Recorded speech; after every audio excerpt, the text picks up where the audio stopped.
नमस्कार दोस्तों। हमने आज के दिन दो ट्रेड प्लान किया। दोनों के अंदर हमारा स्टॉप लॉस हिट हो गया क्योंकि मार्केटली अगर आप टोटली देखोगे तो कंटिन्यू यहाँ पर साइडवेज था। मतलब मॉर्निंग के अंदर मार्केट ओपन होने के बाद एक मोमेंटम किया, उसके बाद वापस मार्केट रिवर्सल हुआ और टोटली मार्केट यहाँ पर साइडवेज होकर यहाँ पर क्लोज किया। अब मैं आपको हमेशा बताऊंगा कि जब भी मार्केट ऐसा करे तो आपको क्या करना चाहिए। प्रीवियस दिन मार्केट में स्लो सेलिंग था, तो आज के दिन हमारा ट्रेडिंग प्लान ये था कि अगर market normal gap up, flat और गैप डाउन ओपन होता है तो हम सेलिंग साइड में इंटरेस्टेड है। मार्केट में कोई भी सेटअप देखेंगे वो सेलिंग साइड का देखेंगे। फिर मार्केट ओपन हुआ, अब कंटिन्यू जैसे सेलिंग आता है या क्लोजिंग प्राइस को ब्रेक करे या प्रीवियस दिन का लो को ब्रेक करे, मैं वहां पर कभी भी सेलिंग साइड में इंटरेस्टेड नहीं होता क्योंकि ये बहुत ही ज़्यादा ओबियस होते हैं। जैसे अभी मार्केट आज क्या किया, पहले क्लोजिंग प्राइस को डाउन साइड में ब्रेक डाउन किया, प्रीवियस दिन का लो था उसको डाउन साइड में ब्रेक डाउन किया, तो जो भी लोग यहाँ पर सेलर्स एक्टिव है उन सब का स्टॉप लॉस खाया और मार्केट ने कंटिन्यू अपसाइड में किया। और अगर मार्केट का ट्रेंड डाउन ट्रेंड है और अगर हम बॉटम पर बाई करने की कोशिश करते हैं तो वो सबसे बड़ी गलती है। बिल्कुल बैंक निफ्टी में देखोगे, आप निफ्टी में देखोगे तो अपसाइड मोमेंटम मिला है, बट इस मोमेंटम को कैप्चर करना सही नहीं है। या तो इस मोमेंटम को कैप्चर करना सही है या वापस अगर ट्रेंड के साथ मोमेंटम मिलता है तो सबसे बेस्ट मोमेंटम होता है उसको कैच करने के लिए। लेकिन आप देखोगे जैसे ओपन हुआ कंटिन्यू जब भी मोमेंटम आता है मैं बहुत ही ज़्यादा कम ट्रेड प्लान करता हूं क्योंकि ज़्यादातर जो फर्स्ट मोमेंटम होता है वो फेक होता है कि या तो अपसाइड मोमेंटम कंटिन्यू करे या फिर डाउन साइड मोमेंटम कंटिन्यू करे।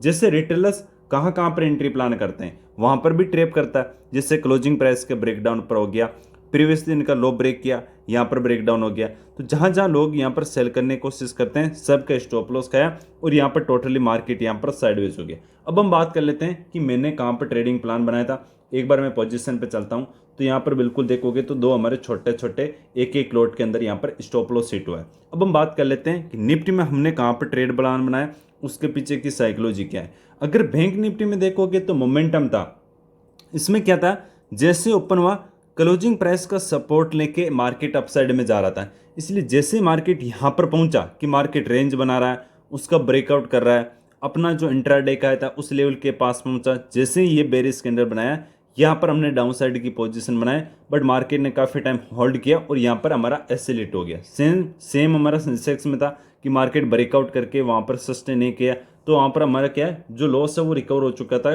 बट वापस मार्केट क्या टोटली साइडवेज था। इसीलिए यहाँ पर हमेशा आपको क्या करना चाहिए, दो चीज़ें ध्यान रखना, या तो मार्केट अपसाइड या डाउन साइड। डायरेक्शनल कैसे होता है, जब भी इंट्राडे का हाई और लो लगाता है और मार्केट अगर उसी रेंज के अंदर घूम रहा है, एक या दो एसएल हिट हो गया तो उसके बाद आपको क्लोज कर देना चाहिए। ऐसे नहीं कि इसको रिकवर करने के चक्कर में दो की जगह आप 10 ट्रेड प्लान करो, सबसे बड़ी गलती है। ज़्यादातर जब भी मार्केट कंटिन्यू अपसाइड या कंटिन्यू डाउन साइड जाता है उसमें कंटिन्यूएशन में ट्रेड करोगे तो फिर भी आपका कवर हो जाता है, लेकिन सबसे ज़्यादा लॉस होता है जब मार्केट साइडवेज हो, मतलब कभी अपसाइड कभी डाउन साइड मोमेंटम को कंटिन्यू करता है और मार्केट एक छोटी सी रेंज के अंदर काम करता है, तो वहां पर सबसे बड़ा प्लान है। अब हम बात कर लेते हैं कि कल हम आप कहाँ ट्रेड कर सकते हो, क्या आपकी साइकोलॉजी होनी चाहिए। सबसे पहले बात करें, ये जो आज का लो प्राइस है या प्रीवियस दिन का लो प्राइस है ये सबसे ज़्यादा इंपॉर्टेंट है। अगर मार्केट कल गैप डाउन ओपन होकर सेलिंग मिलती है तो सबसे बेस्ट कंडीशन होगा सेलिंग साइड के लिए। क्यों, आज फिर से मार्केट कहीं ना कहीं होल्ड करने लग गया, प्रीवियस दिन भी देखोगे होल्ड करने लग गया, लेकिन अगर मार्केट कल गैप डाउन ओपन होकर सेलिंग देखने को मिलती है तो सबसे बेस्ट कंडीशन होगा डाउन साइड के लिए। मार्केट फ्लैट और गैप अप ओपनिंग होता है उसमें भी मैं कहीं ना कहीं सेलिंग साइड में इंटरेस्टेड हूँ। बाइंग साइड में तभी इंटरेस्टेड हूँ जब मार्केट कंटिन्यू हायर लेवल पर सस्टेन करने लग जाए, क्योंकि जब भी मार्केट आजकल ओपन होता है सेलिंग साइड में आता है, सेलिंग साइड में आता है, बट जो सेलर्स है वो वीक है। तो मुझे सबसे बढ़िया मौका कब मिलेगा या डाउन साइड के लिए बड़ा टारगेट कब मिलेगा, तो मार्केट ओपन होने के बाद जिस दिन गिरना स्टार्ट कर देगा या जो आपकी डेली टाइम फ्रेम में रेंज है उस रेंज को ब्रेक डाउन कर देगा तो सबसे बेस्ट कंडीशन होगा डाउन साइड के लिए। सेम आप बैंक निफ्टी में देख सकते हो, उसमें अगर मैं बड़े टाइम फ्रेम में दिखाऊं, जैसे ये हमारा 1 आवर का टाइम फ्रेम है, तो मार्केट कंटिन्यू इस रेजिस्टेंस लेवल के पास में कंटिन्यू यहाँ पर टाइम बिता रहा है।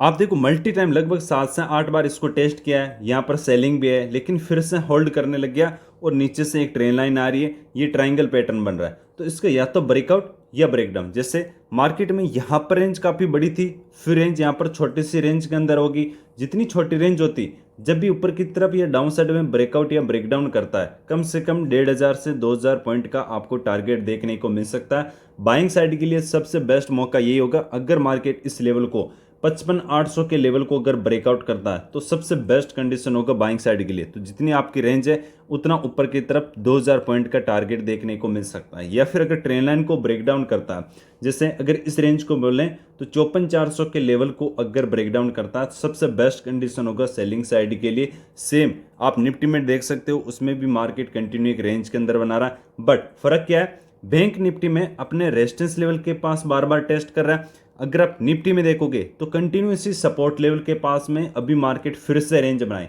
देखो जब भी ब्रेकडाउन करता है हर कोई सेल करने की कोशिश करता है, क्योंकि सबको पता है कि मार्केट ने सपोर्ट को मल्टी टाइम टेस्ट किया, यहाँ पर मार्केट ने टाइम बिताया फिर ब्रेकडाउन करेगा।